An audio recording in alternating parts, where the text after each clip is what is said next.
Hello everyone, welcome back to my channel. कैसे हैं आप सब? आई होप आप सब अच्छे होंगे। आज जो हम क्वेश्चन लेकर आए हैं वो है 12th क्लास का एक्सरसाइज 7.5 का 19 क्वेश्चन। देखिए क्वेश्चन क्या है। क्वेश्चन है हमारा 2x upon x square plus 1 and into x square plus 3। इसे हमें सॉल्व करना है, इसका इंटीग्रेशन करना है। तो इंटीग्रेशन की कंडीशन यहाँ पे थोड़ी सी अलग हो जाती है। देखिए कैसे करेंगे। सबसे पहले हमें दो पार्ट दिए हैं, इन दोनों पार्ट को हमें आंशिक भिन्नों में विभक्त करना पड़ेगा, अलग करना पड़ेगा। तो चलिए देखते हैं कैसे अलग करेंगे। हम इस पार्ट को लिख सकते हैं ए एक्स क्यों लिख रहे हैं? क्योंकि यहाँ पे एक्स स्क्वायर है। इसको और फैक्टराइज नहीं किया जा सकता। जब किसी भी नंबर को, किसी भी वेरिएबल को या फिर कोई भी फंक्शन आपको दे रखा है, अगर उसे हम और ज्यादा ब्रेक नहीं कर सकते तो हम वहां पे ए एक्स प्लस बी वाली कंडीशन लगाते हैं। तो ये हो जाएगा a x plus b upon ये वाला function x square plus 1 plus c, क्योंकि ए और बी हमने इसमें यूज कर लिया है, तो c x plus d upon x square plus 3। ठीक है, अब करना क्या है, इनका एलसीएम लेना है। तो एलसीएम कैसे लेंगे? 2x upon x square plus 1 और दूसरा एक्स स्क्वायर प्लस 3। ठीक, अब यहाँ पर एलसीएम लेंगे तो इन दोनों का एलसीएम कितना आएगा? दोनों की मल्टीप्लाई हो जाएगी सामने से। ठीक, दोनों की मल्टीप्लाई करके एलसीएम तो आ गया हमारा एक्स स्क्वायर प्लस 1 और दूसरा आ गया एक्स स्क्वायर प्लस 3। ठीक है, अब इसके बाद क्योंकि यहाँ पर एक्स स्क्वायर प्लस 1 है तो यहाँ पर मल्टीप्लाई किससे होगी? एक्स स्क्वायर प्लस 3 से। तो ये हो जाएगा a x plus b into x square plus 3। ठीक, नेक्स्ट यहाँ पे सी एक्स प्लस डी है, तो इसमें किससे मल्टीप्लाई हो जाएगी? एक्स स्क्वायर प्लस 1 से। तो ये होगा c x plus d into x square plus 1। Multiply हो गई। जो नीचे हमने डिनोमिनेटर एलसीएम लिया था वो क्या हो जाएगा? कैंसिल आउट हो जाएगा। तो यहाँ पे बचेगा क्या? 2x इज इक्वल टू, इन दोनों की मल्टीप्लाई कर देंगे तो ए एक्स की एक्स स्क्वायर से मल्टीप्लाई करेंगे, कितना मिलेगा? X cube. फिर ए एक्स की 3 से मल्टीप्लाई करेंगे तो 3ax, फिर plus b x square plus b 3। ठीक, फिर प्लस सी एक्स की मल्टीप्लाई करेंगे तो c x cube plus c x plus d x square and plus d. ठीक है, अब क्या करना है, जो सेम पावर हैं, जिनकी पावर एक्स की पावर जिनकी सेम है, वो सारे अल्फाबेट या फिर वो सारे वेरिएबल टर्म हम एक साथ कर लेंगे। तो यहाँ पर हो जाएगा 2x is equal to, x cube को हमने कॉमन निकाला तो एक्स क्यूब के साथ क्या आ रहा था? a और c, a प्लस c। ठीक है, अब इसके बाद एक्स स्क्वायर को कॉमन निकालेंगे। एक्स स्क्वायर की टर्म आ रही है एक तो b, फिर नेक्स्ट टर्म है हमारी d प्लस d। ठीक, फिर प्लस x वाली टर्म हम कॉमन निकालेंगे। x वाले में आ रहा है 3a प्लस c। ठीक है, अब क्या बची? जिसमें कोई भी x नहीं आ रहा होगा, यानी कांस्टेंट टर्म को हम कॉमन निकालेंगे। तो यहाँ पर कांस्टेंट टर्म हो गया एक तो b3, ठीक है, 3b प्लस d, ये हो गई हमारी कांस्टेंट टर्म। अब यहाँ पर हमें करना क्या है? अब हम इनके कोफिशिएंट यानी एक्स क्यूब का कोफिशिएंट, एक्स स्क्वायर का कोफिशिएंट, गुणांक जो होते हैं, हम उनकी क्या करेंगे? तुलना करेंगे। तो यहाँ पर लिखेंगे तुलना करने पर। ठीक है, अब जब तुलना करेंगे तो यहाँ पर एक्स क्यूब है, यहाँ नहीं है, तो ये हो जाएगा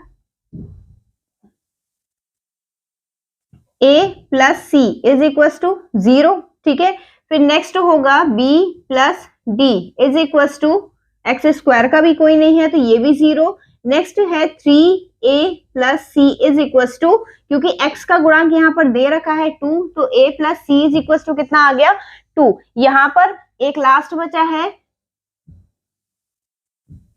3b plus d is equal to 0। अब देखिए करना क्या है, क्योंकि ये दोनों ac की टर्म है। ठीक है, या तो आप इन दोनों को माइनस कर दीजिए, यहाँ पर इक्वेशन 1 मान लीजिए इसे इक्वेशन 2, इक्वेशन 3 एंड इक्वेशन 4। ठीक है, इक्वेशन 1 माइनस इक्वेशन 3, माइनस क्यों कर रहे हैं डायरेक्ट? क्योंकि हमें c कैंसिल कर सकते हैं हम, यहाँ पर c डायरेक्टली कैंसिल होगा, कुछ मल्टीप्लाई नहीं करना है। ठीक है, विलोपन विधि लगेगी। तो इक्वेशन 1 माइनस इक्वेशन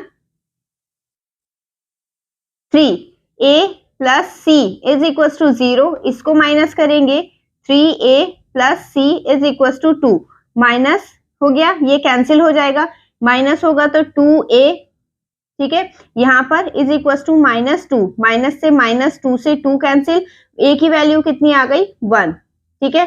अब a की वैल्यू अगर 1 आई है, इक्वेशन 1 में आप पुट करेंगे तो फ्रॉम इक्वेशन 1, ठीक, जब 1 में पुट करेंगे तो a की वैल्यू तो c की वैल्यू कितनी आ जाएगी 1 plus c is equal to 0, यानी c is equal to -1, a और c की वैल्यू आ गई। अब क्या निकालना है हमें, b और d की वैल्यू। तो देखिए b और d जो आ रहा है वो 2 और 4 इक्वेशन में आ रहा है, तो इक्वेशन 1, इक्वेशन 2 माइनस इक्वेशन 4, ठीक है।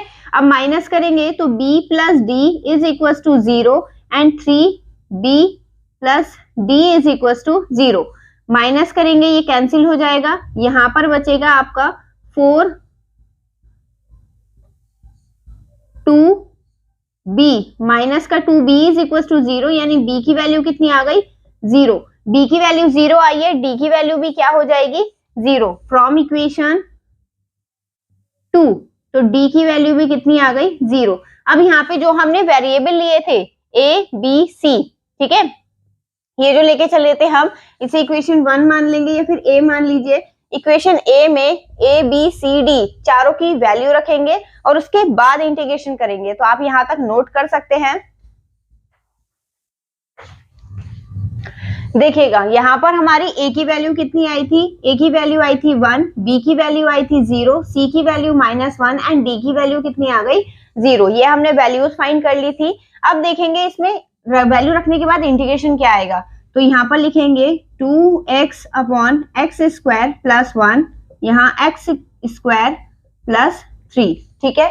अब इसके बाद क्या करना है आपको, यहाँ पर इंटीग्रेशन लगाना है, a और b दोनों की वैल्यूज भी लगानी है, तो यहाँ पर a की वैल्यू कितनी है 1, तो ये हो जाएगा x plus 0 upon x square plus 1, ठीक है, ये हो गया dx। फिर दूसरी कंडीशन है c कितना है -1 है, d कितना है 0 है, तो यहाँ हो जाएगा integration -x plus 0 upon x square plus 3, ठीक है, और dx, ये हो गया, हमने वैल्यूज रख दी हैं, इंटीग्रेशन करना है बस। अब 0 है तो 0 तो हट जाएगा, 0 काउंट नहीं होता है जब हम किसी में भी प्लस करते हैं, तो यहाँ पे क्या होगा, अब इंटीग्रेशन करेंगे तो सबसे पहले एक्स स्क्वायर प्लस 1 दे रखा है, तो हम एक्स स्क्वायर प्लस 1 को अगर t मान लें, ठीक है, यहाँ पर देखिए दोनों को सॉल्व करके चलेंगे हम, x square plus let x square plus 1 को हमने क्या मान लिया t, तो इसका डिफरेंशियल क्या होगा 2x dx is equal to dt, ठीक है, यहाँ पर x आ रहा है dx आ रहा है, 2 नहीं आ रहा है, तो 2 को हम कहाँ ले जाएंगे, dx is equal to dt upon